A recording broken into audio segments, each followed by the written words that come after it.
আসসালামু আলাইকুম সবাইকে। আজকে আমি আপনাদেরকে করে দেখাবো এরকম বিফ দিয়ে অনেক মজার একটা পাস্তা। এটা সচরাচর রেস্টুরেন্ট অনেক এক্সপেন্সিভ হয়ে থাকে বিকজ এখানে বিফ ইউজ করা হয়। বাট আপনারা কিভাবে বাসায় কম খরচে এটা বানাবেন আমি আজকে সেই রেসিপিটাই দেখাবো।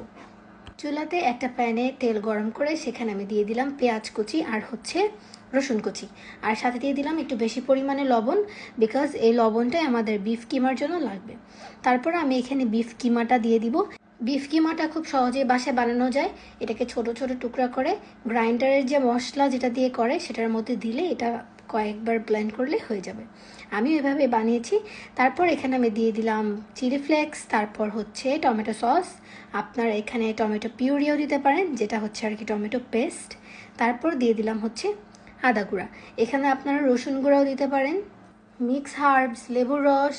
এছাড়াও আপনাদের অ্যাডিশনাল কিছু থাকতে পারে লাইক সসেজ, তারপর চিকেন বল, এগুলো আপনারা এই মুহূর্তে দিতে পারেন। দেন আমি এটাকে ভালো করে একটু কষিয়ে নেব, যেহেতু এটা গরুর মাংস, সিদ্ধ হতে একটুখানি সময় লাগবে। যাই হোক, একটু হাই ফ্লেমে রেখে এটাকে একটু ভাজতে হবে। প্রথমে ভেজে আমি এখানে কিছু স্লাইস করা গাজর দিয়ে দিব। গাজর যেহেতু শক্ত তাই আমি আগে দিয়েছি, বাট এর পরের পর্যায়ে আমি অল্প একটু পানি ইউজ করব যেন এটা সিদ্ধ হয়। ওই সিদ্ধ হওয়ার পরে যখন আবার পানিটা টেনে আসবে এবং ভাজা ভাজা হয়ে যাবে, ওই মুহূর্তে আপনারা ক্যাপসিকাম, তারপর কর্ন, মাশরুম, এগুলো সব কিছুই অ্যাড করতে পারবেন। যাই হোক, কথা বলতে বলতে এটা আমার মোটামুটি ভাজা শেষ হয়ে গেছে। ঠিক এই মুহূর্তে আমি এখানে অল্প একটু পানি দেবো, একদম সামান্য পরিমাণ। ওইটার ক্লিপ নিতে আমার মনে ছিল না। এখানে আমি পানিটা দিয়ে এটাকে ঢাকনা দিয়ে ঢেকে রেখে দিব 3 থেকে 4 মিনিটের মতো।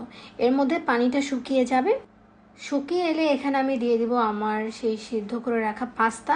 আপনারা চেষ্টা করবেন একটু ভালো ব্র্যান্ডের পাস্তা ইউজ করতে, না হলে এটা সিদ্ধ করার পরেই লক্ষ লক্ষ টুকরা হয়ে যায়।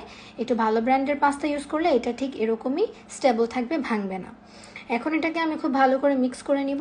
এই পর্যায়ে আপনারা আবার একটু গোলমরিচের গুঁড়া, তারপরে টমেটো সস, দেন মিক্স হার্বস, দেন অরিগ্যানো, চিনি, দেন টেস্টিং সল্ট, সব কিছু দিয়ে এই মুহূর্তে আপনারা একটু ভালো করে ভেজে নেবেন।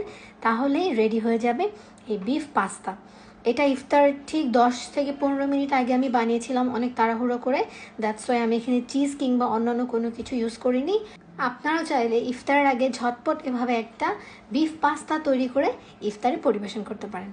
যেহেতু এটা একটা কার্বোহাইড্রেট, সাথে একটা শরবত থাকলে পেট ভরার জন্য ইনাফ। আর আমাদের এক্সট্রা করে মুড়ি কিংবা অন্যান্য কিছু বানাতে হবে না।